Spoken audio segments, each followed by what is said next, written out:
Okay. We're good. We are good. How are you doing today? I'm good. How are you? I'm good. Yeah. Friday. Yeah, it's Friday, so it's good. It's good. For freshly brewed discussion on automotive sales and marketing, this is Coffee with Jason. The Coffee with Jason podcast is sponsored by Closer's Coffee. For that full-bodied, rich, sweet flavor with a bright acidity, drink Closer's Coffee, stay caffeinated, and keep on closing. Find out more at closerscoffee.ca. I think your product has got a great story. So give us the origin story that is Logan. Well, probably the better story is my company story, which... Okay, let's go there. Yeah. So my company is founded by the world's largest wholesaler. Okay. So Bob Hollingshead, probably a lot of people listening to this know who he is. He wholesales anywhere between 800 and 1,000 cars a week at Manheim, Pennsylvania. A week. And That's he crazy. reconditions every single car. Wow. Amazing. Phenomenal. So he's been in business for over 40 years. So essentially what happened was he started building out a network of buyers across the US in order to buy all these cars, and he needed to scale it.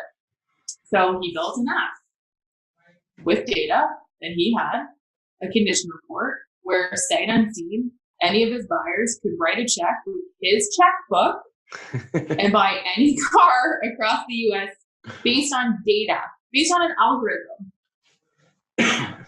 That's some serious trust. Yeah, right? Crazy. I mean, just millions and millions, right, in inventory. He'll buy anything. Maseratis, Lambos, Land Rovers, Cayennes, anything you can think of. Like literally any car, he is so confident in his data and the condition report and his buyers, he'll write a check. That's cool. So, yeah, I mean, and he has this, his whole idea is to commoditize the VIN. So any vehicle is worth exactly what it is at any point in time based on its condition. To the point that he will write a check, right? So you're eliminating risk for the dealerships because dealers don't want to deal with that stuff. A lot of dealers don't want to deal with that, right? You're a Benz store and someone brings in either a higher branded product or a lower branded product. You don't want that trade. You're going to call it wrong so you don't have to take it. That's true. Like that happens, right? Well, no, it is. You're not sure if you necessarily have a market for that vehicle. I've done it personally myself, right? I had a Mitsubishi dealership, and somebody could have traded a Mercedes in, and that may not been exactly fit the bill as far as what I would have normally sold on my lot, and I would have put a number on that appropriately, knowing that I may have to sit on this piece. Because there's risk involved, right? 100%, absolutely, more risk than and then I dealt in family vehicles, not sports cars. 100%. And I mean, and to dealers too, give them credit. Like you need to know your niche. Mm-hmm. If you're not the guy that's selling Mercedes Benz, don't take you have to look out for your business. So that's where he has created his own niche, right? In helping those dealers deal with those vehicles where that you can take that Benz and there's a check behind it every time. So amazing story. So like I said earlier, we partnered with Auto Trader, and that's essentially, we're opening that up to the Ontario market right now. Whereas dealers in Ontario that sign up for the instant cash offer product, Bob Hollingshead will actually write a check on any vehicle that they'd like based on the exact same app that all of his buyers are using in the US. Wow, that's pretty cool. Yeah. Now, when does that go live for you guys then? It's live now. Oh, wow. Yeah. So it's an exciting time, and obviously we're going to be ramping up across Canada in 2019, but it's what we do. It's our experience, where we come from, and we're ready to shake things up and help more dealers, help more consumers. And see, that's such a big, strong, bold story. I mean, huge power in this app. I mean, how many dealerships currently right now in Ontario across Canada? How many dealerships in Canada are approximately using the app right now? I would say about 400. Okay. Yeah. Do you know if any of those 400 are actually utilizing the story and the depth and the kind of the girth of the story? Of course they're not. Well, I mean, come on. We're gonna expect them that, right? Yeah. But every dealer that I talk to with this story, they're like, this guy sounds cool. I want to talk to him. And I'm like, 100%, this guy needs his own radio channel. Like, can we get him on? I want to talk to him. Like, can we get him on? Can we get him on sometime? I mean, that would be awesome. Well, because look, it's a brand, it's a story. There's something. I mean, I just watched you tell the story, and I could see the excitement. I'm excited about it. I know, I can see the excitement in your body language, in your eyes, and it's just like you're like, this is effing cool. It's so cool. When I walk into a dealership, I don't, it's unfortunate for a lot of dealerships, and you're in a lot of dealerships as I am too. Yeah. And there are some good ones, don't get me wrong, right? But I don't feel that energy level in a lot of the stories that are being told, and it's just, I don't know. I'm on this hunt. I want dealerships to start telling better stories. The other issue too that I see is communication within the dealership. So even if you tell a story at one level, I mean, especially when it comes to marketing, I was talking to a dealer, it was probably November. He was kind of having a quiet month. And so we started to listen to some of the calls, like down to, in his quiet time, he's like, I'm going to listen to some of these calls. Did he do it with a hard drink in one hand? Yeah, exactly. And it needed one. Yeah. So they had been running this Facebook ad, like this same Facebook ad for months. The exact same. There's only one ad. It was on like Corollas.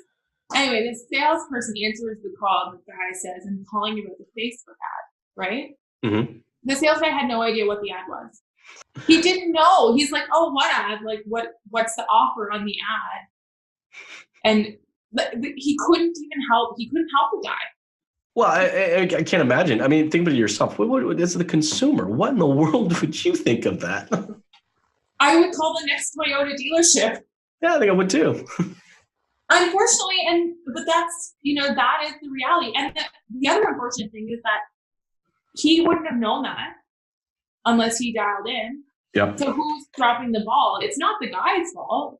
I mean, someone is responsible for, communicating the offerings that are going out to the sales guys who are communicating with the consumers.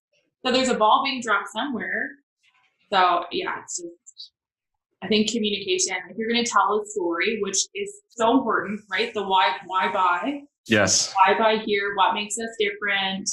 And everyone, I think people have this tendency to think like they're not different or they're not important or their story won't resonate. And it's not. They think their story is defined by their manufacturer, but it's not at all. I mean, I know a Hyundai dealership that in their market is outselling their Toyota and Honda like in a big way. I mean, I know of a Volkswagen dealership that outsells the Ford dealership down the street of it.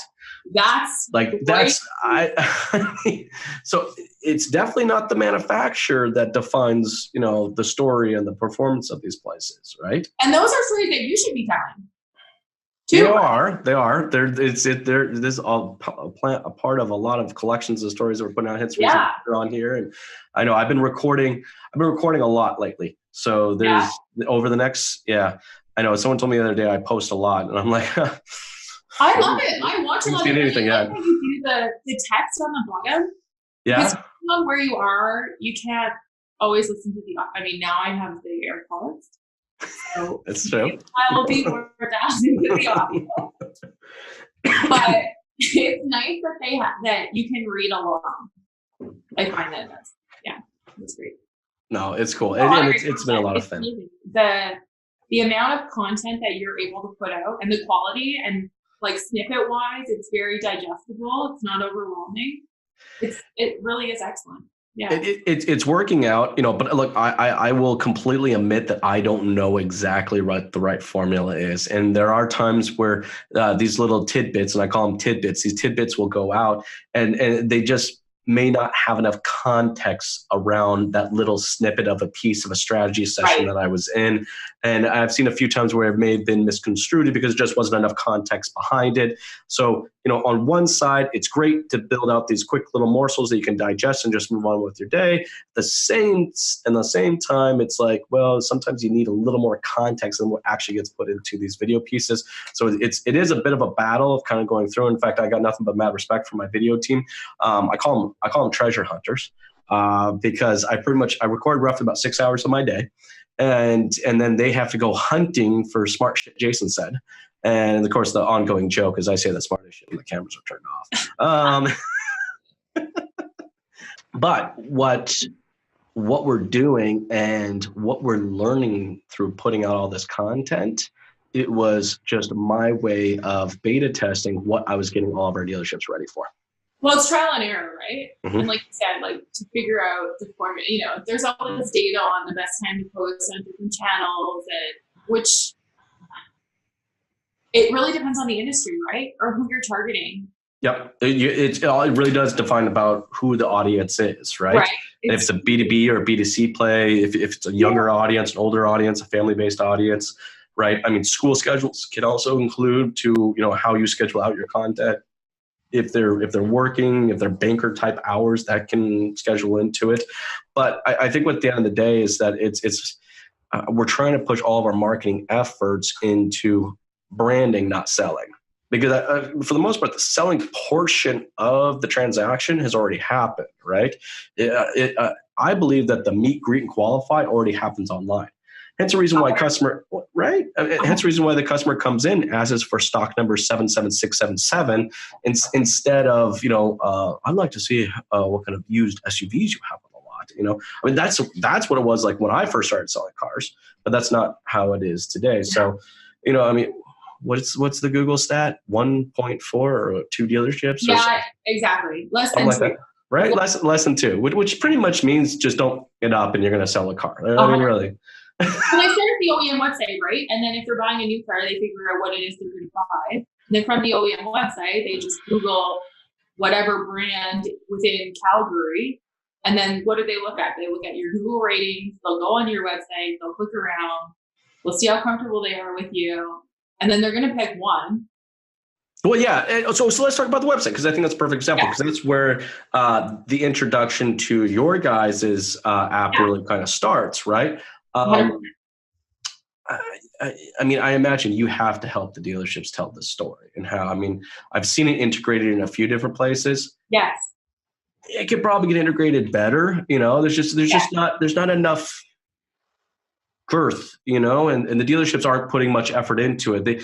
It seems like dealerships are consistently just looking for the next plug and play thing that's going to help them improve their operations, but they don't just. It doesn't take a lot of time, just a little bit of time, just, So speaking about video, so our trade-in form, which, I mean, we know 70% of consumers that are buying a car have a trade-in, mm-hmm. and we're all attached to that value, like we talked about before. And we live in a day of Amazon, so I want to know what my trade-in's worth right now. I don't want to talk to you. Yep. I want to know and if I can get that information on your website, perfect. I will give you my contact information to get an idea of what my trade-in's worth all day, every day, right? To the video portion, so we allow dealers to actually integrate their own video into our form. So, Oh, I haven't seen that. Yeah. Do a lot of them do it? Welcome to wherever.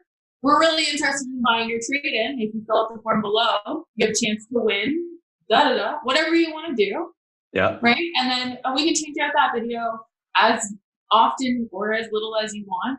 But literally, I have one dealer that did it. I was going to ask how many. I have one. And you know what? It wasn't even like a specific customized video. It's one of those whiteboard videos. It's not. Oh, that's cool. Yeah. Yeah, it is cool. It is cool. At least they did it. Mm-hmm. So yeah, it's a great opportunity to tell that story, engage with the customer directly on the form when they're considering whether they want to even get started in this process. Yeah. Right? As soon as I see a form, well, how long is this going to take? Yeah, no, it is. Right? Do you guys measure the abandonment rate of those forms? Yeah, so our completion rate is 50.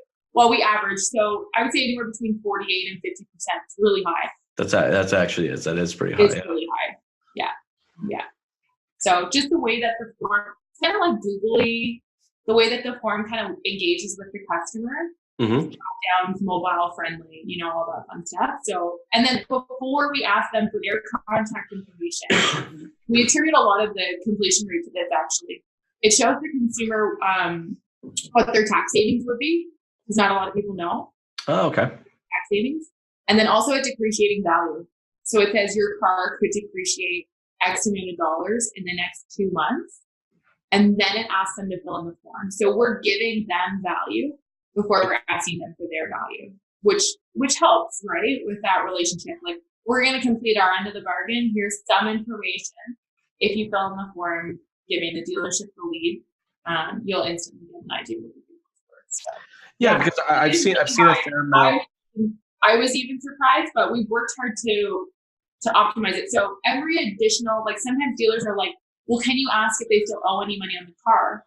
And I'm like, well, it depends on, we've optimized its quality and quantity. So every time you add an additional question, the completion rate drops by 10%. Yeah. Right? So we're at 48 to 52. It's a high completion rate. Like, if you know how many website visitors you have, I can give you a pretty good idea of how many leads you're going to get, just because, like, data doesn't lie, right? As much as we like to pretend that it does, and we like to not believe what the data tells us, it doesn't lie. So, yeah. So you got one dealership out there that's utilizing it as far as a storage portion of them. And I've seen some, and I do like you guys' product. I've seen some of the competitors, and look, you guys are giving something to receive something. You are, right? The value through the education, the information that they receive is well worth just giving up the names. Now with emails, I don't know. I still struggle with emails and forms, I actually still struggle for them. The word lead actually kind of bugs me, right? I've been in the business for a long time to remember when our websites didn't even have form fills. 100%. And then form fills came into play, and it was like, whoa, this was a big deal. But even back then, I remember our reports. It was like contact form, right? It was like this form. It was the inquiry form. It was a request. We didn't call these things leads. We called them forms, right? And it's me. That's all right. You need a Halls. I know, I do. Hey, Austin. Or Fisherman's Friends. Thanks, man. Appreciate it. You're welcome, Halls. Fisherman's Friends, you're welcome. Yeah, there we go. This is a little shameless plug in there, right? What was I saying? I don't remember what I was saying. What was I saying? What was I talking about? Where am I? Who are you? Who am I? Forms, leads. Yes. Yeah. So I don't think they're considered a lead just because someone filled out a form. I still look at them as being kind of an inquiry, right? I mean, I think of it, if you kind of put it into kind of a social environment, if you're at a party, and this happens a lot, I'll be at a party or something like that. They know I'm in the automotive industry, so they ask me, so what do you think of this car? Yeah. Well, I don't go to think that they're immediately a lead. I'm like, oh, well, you're a lead. Come with me. When would you like to set up an appointment? It was just like, no, the gal just had a legitimate question. Just, I think it's through that conversation, we can go from inquiry to lead. I just don't know at what point in time we start calling these things leads. I agree. I think that even dealing with, obviously I'm in B2B, and I just experienced it actually recently. A vendor that I recently got to know, I did an intro, and then they're like, hey, we want to do here's a PowerPoint presentation, and like they CC'd me on the email, and I'm like, oh my God, like, why are we asking these people to marry you when you haven't even met? Like, that's always my analogy. Like, why are we not dating? Let's try this out. The whole concept of a courtship is just pretty much non-existent anymore, right? And then that's the way. In both ways, right? B2B and B2C. Like, why? Just because I'm asking you a question, I'm qualifying you. Like, I don't know that I want to do business with you. And to assume that you do, it's like, put a ring on it. Like, whoa. I know. It's absolutely mind-boggling. So, it's just like, I was doing a training, some development the other day. I don't do a lot, but I do for a few different clients, and it was BDC, and I had one of the BDRs there just really kind of complaining about their leads, right? Like quality of the leads. Oh man, sucks. Oh, Right? literally, my inner Alec Baldwin was about to come out. I was about to go Glenn Gary on Ross on his ass. I was just like, "You want leads? I'll show you leads. I'll show you." But yeah, it's just because they think that just because someone filled out one of those trade-in forms, or just because someone requested some information about the valuation of their used vehicle, that all of a sudden that they're a lead. But they're just an inquiry. We have to have a conversation about it, and it's just like we just skip that entire process and we just go straight to let's put a ring on the finger. So why are they so anxious? Right? They want that sale. Like they to change it from selling to like information providing. Mm-hmm. Or, how do you change that conversation where that rep can understand, we get where you're motivated as a rep, but how do we shift that to, quality responses or open rates or engagement or whatever, however you want to qualify success through information and then motivate them that way? Like, how do you shift that mentality, right? Well, look, it's a challenge, but it's the same challenge that we have when it comes to of social media, right? It's the same challenge of trying to get dealerships just to be social on social media. Like, I mean, have you seen some of these dealerships' social media accounts? I mean, I'm just like, I went to a dealership and they were so happy about their account and they had all these followers and all this engagement, and I'm like, okay, so let's just take a look. Let's see what you're posting, right? And we're seeing what they're posting. It's the same people over and over and over that are engaging. Same people. No one. I hate Look who bought a new car. I'm like, how are you adding any value to anyone's life? Tell me about why I need winter tires in Calgary. Because I don't have any. I have all season. Do I need winter tires? You know what I mean? Like, give me something educational, something that is providing value to me, right? Well, yeah, but that's either when they don't respond. Well, see, that's the other thing. So no one's actually being social. They're just posting shit out there, and I'm just like, well, put yourself into a dinner party, all right, and then just read this post in the middle of the room, and you tell me if it's being social, So it's like, it's just imagine you walk into a dinner party, you go into the middle of that room, and it's 0% financing, low lease rates, huge cash discounts. I'm like, there's month clearance. Year-end clearance, buy now. Like, there's nothing social about it. So it goes to the same part about lead response. There's no social element to the lead response. I mean, no one's courting anybody anymore. And even to your point, even vendors, I don't get that part either. Like, we pretty much just stop courting as well. I mean, I'm sure you probably get this too on your LinkedIn account, and the amount of people. No crap, Sheila. I think there's one literally right there. An in-mail, Yeah. That's exactly what it is. Look at that. Talk about timing. I got an in-mail.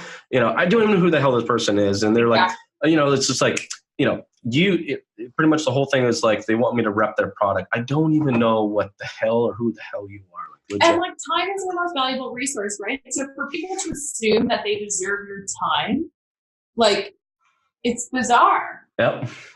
It really is. Like, no. You don't get to just choose when this is working for you. This is a two-way street. Yeah. So when you were working with your guys' dealerships, is that a part of your guys' process? Do you guys bring some development, and do you try to work a little bit on those lead responses? I hate the word lead. Yeah, a little bit. So obviously we have best practices. Yeah. So we know what our most successful dealers, how they're using the tool set and how they're responding to people.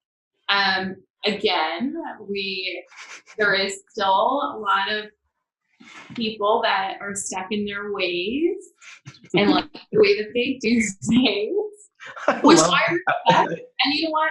And if what you have is working for you, great. What I've seen over the time is that this whole concept of trade-in leads is a new thing to a lot of dealers, because they would just have like a templated form which no one filled out because it would like require the VIN, like condition, 15 different things. long form that no one would fill out. So most dealers weren't receiving any trade leads. So a lot of the lead requests were, test drive. Like, is that vehicle there for a test drive? Very common. And then e-price, like different style. Whereas you're talking about a car that you have that you know about. Whereas with the trade-in, you know nothing about this car. You don't know the story of the car. You don't know this person. There's an opportunity to engage with that person, ask them questions about their current trade. Yeah. Right? Actually, have a conversation. Like, well, you have that trade. What are you interested in buying? Yeah. Like, back the train. Let's wheel back. Let's read the lead. We don't read leads either. No. So we, I have best practices. I have those conversations. Some of them take them more seriously than others. Some of them, are like, we could probably do a better job handling the leads, but we don't care. We get enough sales out of your product that we don't need to like improve that process anymore. Like, it's fine. But you know what? They say stuff like that, and you know how it is that's fine. You're selling a fair amount of them, but the ones that you aren't selling to, and the ones that are getting that bad experience, they're the ones that are very, very vocal, at the dinner parties and at the family reunions, saying, "Oh, no, you were talking. No, don't go to that dealership. I submitted this form. They didn't. No, you're not going." Yeah, they didn't. They didn't even respond. That happens all the time. Response. Mm-hmm. Like, and then, you get the complaints as, and I'm not meaning to like shit on every dealer. They're not all like this. And I get that they have certain aspects of their business, and I can appreciate that. But to not respond to leads, like, what are you in the business of doing? You have too many business opportunities, or you have too many inquiries that you can't answer them. Like, hire another person. Hire someone else. If you have too much coming in, how many people are walking through your showroom door? Everybody says not enough. Exactly. Right? So if all these inquiries are happening online and you don't have people to handle them, if that is your new showroom, right? Online. It's where it's at. And there's a huge human element that can be portrayed online through the website and through emails and all that stuff that is lacking. Like, who are you? Well, unfortunately, a lot of dealerships kind of treat that space, that digital space, as just being just this advertising. They don't view it necessarily as an extension of their physical location, and they don't see it as an extension of their physical or the brick and mortar dealerships operational efforts. They kind of see it as this, it's a pot, and I just kind of get to stew the pot around and then just kind of click out people, and then those people will come into my dealership. They're just, I don't know why that's the case. It's weird because you can look at the stats. There are more people in their digital space than there are in their physical space. But we treat, unfortunately, a lot of the people in the digital space is just kind of like second-rate citizens. Like, it's like we don't have the time to have a real conversation with you. Right. I don't know. And I agree with you. There are, and I have some clients that are doing a phenomenal job of it. There's a huge room for improvement, and I think that the dealers that adopt quicker obviously are going to succeed faster, and they're going to last. Like those guys that are, and it totally depends on your market. Like, there are places in rural Canada that picking up the phone and calling the person is going to be way better than sending them a video email, right? Yeah. Because that's your market, 100%. So knowing your market, knowing, if the age of your population is 60 and over, and they're more, they don't check their email, or they don't have Facebook or whatever it is. By the way, most people over 60 definitely have Facebook. Yep. We know that. But, I think that it's important to know who you're communicating with and how best to tell your story on your website, because people are, on your website more than the door. Sure. 100%. And I think that's, You're absolutely right. I think if we were to look at what's going to happen over the next 5 years, a few things. Dealerships need to get better in their communication efforts. Some have already started down this path. And within the dealership. Yes, both. And we really gotta do less selling and more branding. There's amazing stories in the systems and solutions that we use and the operational processes that we have. Mm-hmm. And those need to be the stories that we use in our marketing efforts. Nobody goes around telling everybody that they bought a $199 biweekly car. No. They don't, but they will gladly tell you the story, good or bad, of how the experience, went down. That's definitely something, because that's what we like to share, right? Absolutely. We collect stories, and as a society, we've it resonates stories forever. Yeah, it resonates. 100%. So I have a question for you. Do you have like Google Home or Siri or anything like that? I use Siri and Alexa. Oh, Alexa. Turn off. Okay, it's off. So with all that, there's been some conversation about, as far as marketing goes, like getting into that voice activated marketing. So saying, where's a high-ended dealership in Calgary, or Mm-hmm. high-ended dealership near me, or high-ended Elantra deals 2019, or lease payments, or anything like that. Have you seen dealers adopting, or one, I have no idea how you would do this, but are dealers, or is that conversation happening in the marketing world where people are thinking about getting into that? So, like, is it going to be buying a keyword? You know what? There's definitely opportunities in the voice space, for dealerships, and especially dealerships are just a factory of content. There are just so many elements to a dealership that a dealership can really talk about. And I mean, if a dealership really sat down and wrote out 200 questions, all right, that they could answer about a dealership, Right. That could easily be installed and put into a type of voice environment. Like, what does front end profit of a dealership mean? What, are extended warranties, really worth it? If dealerships really took the time to answer these, yes, you can't go the open market for the voice space. It's not. I think it can. It's just the open market for the voice space isn't still readily available to just every individual. But I think it's one of those things, and actually it's funny you asked that, because I did have a dealership ask me last month about it, and I just kind of looked at them and I'm just like, out of the things that we can focus on, this is a much farther ahead.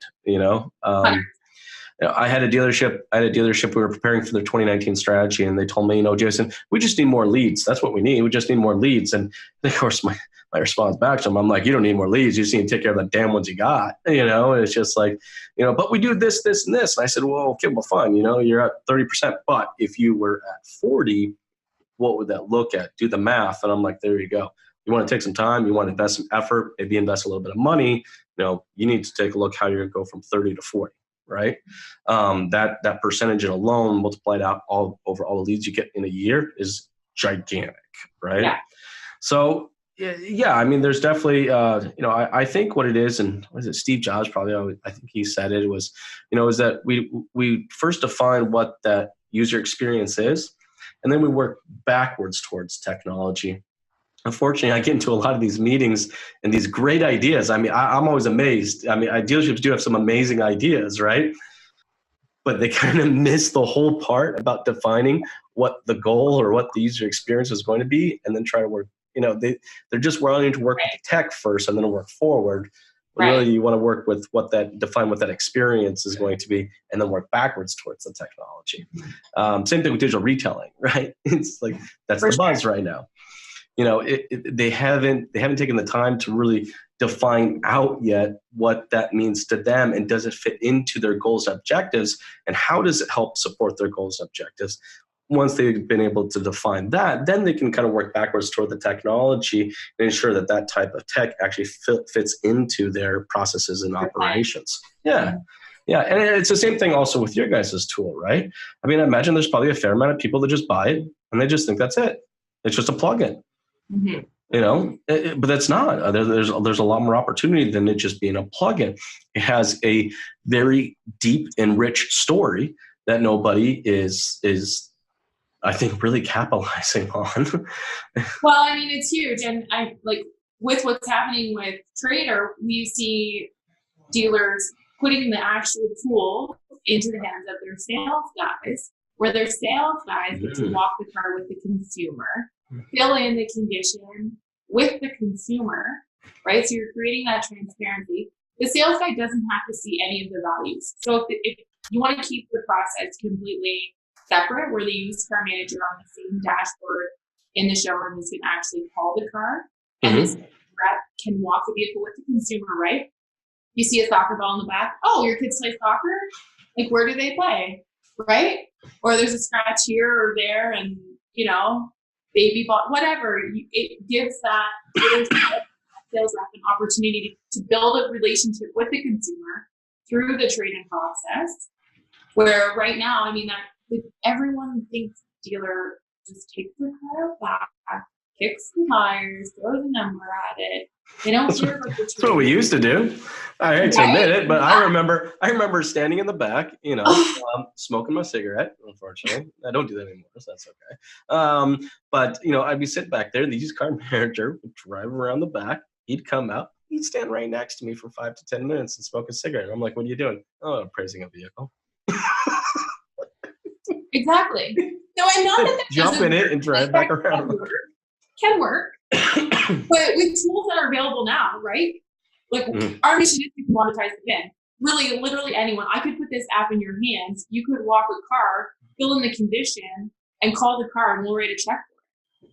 Yeah. And so why cannot everyone at your dealership? We have a dealer that had put this in the hands of their service department. In 1 month, their service department took 17 trades out of service. That wouldn't surprise me at all. It's a great story. They just have to build it into their process. And which then is so hard.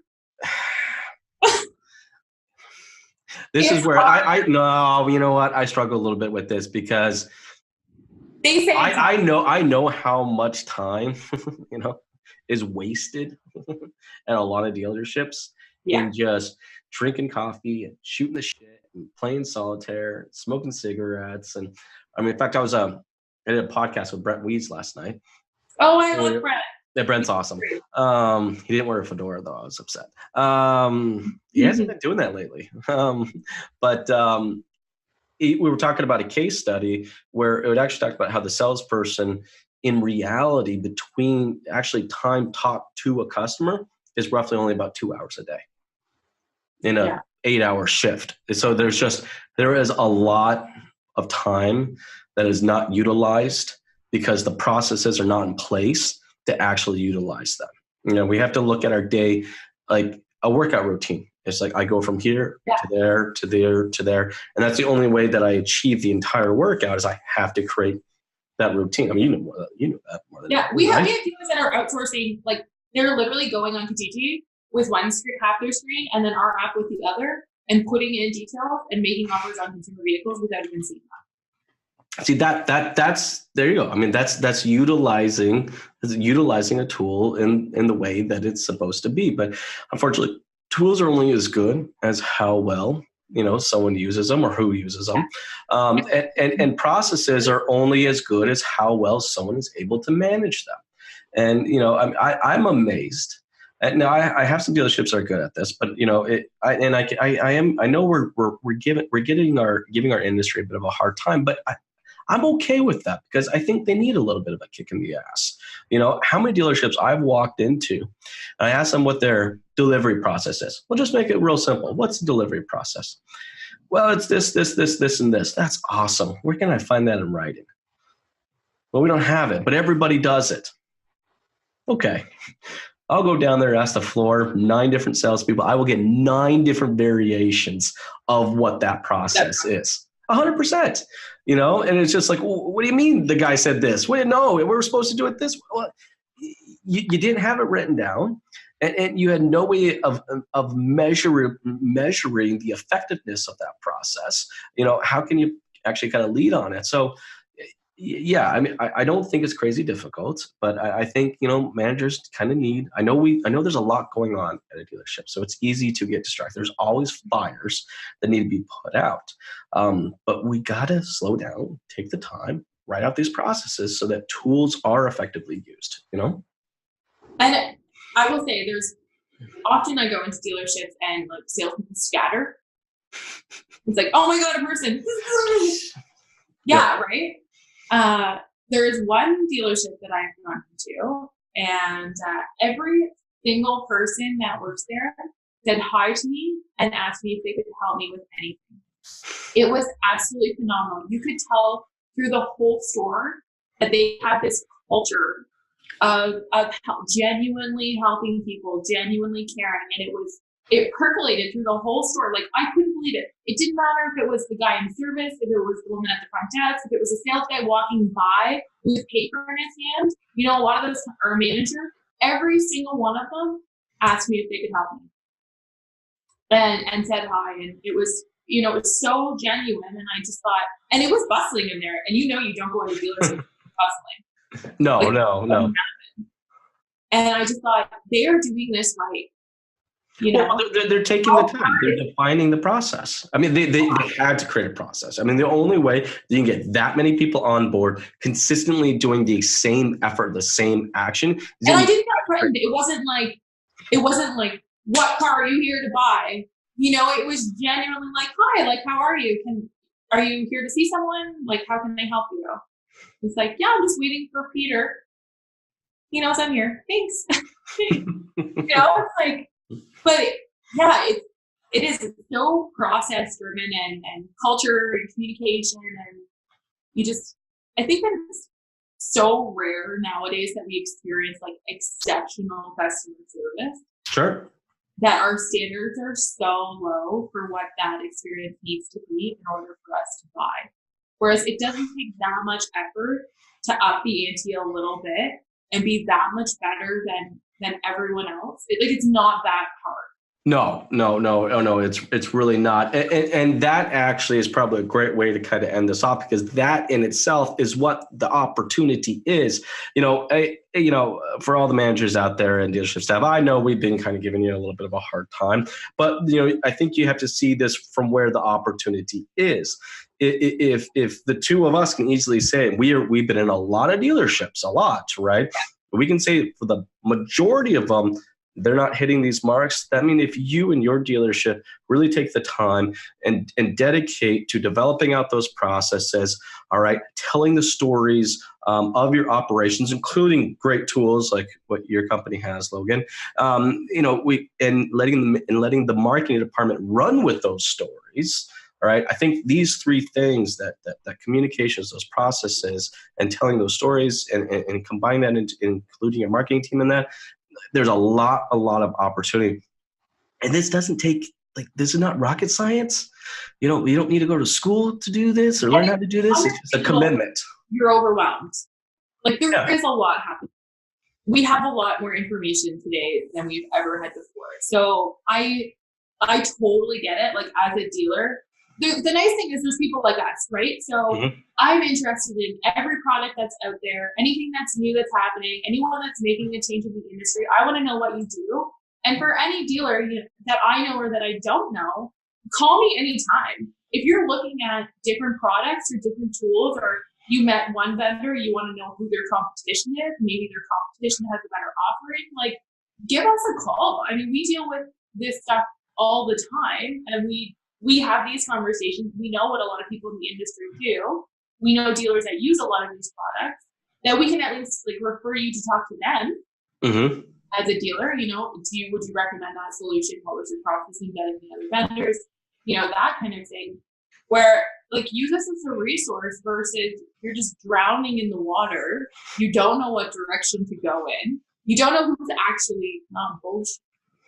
Yeah, that's true. It's very easy to say, we do this and we're going to make you this much money and look at this landing page that I built. It's beautiful, and we're gonna this dealer, but it's easy to say that, but it's a lot harder to know before you invest your money if you're actually gonna get the results that you're looking for. Whereas people like us, we can help out and help dealers get and understand what the realities are, what's actually happening in the industry.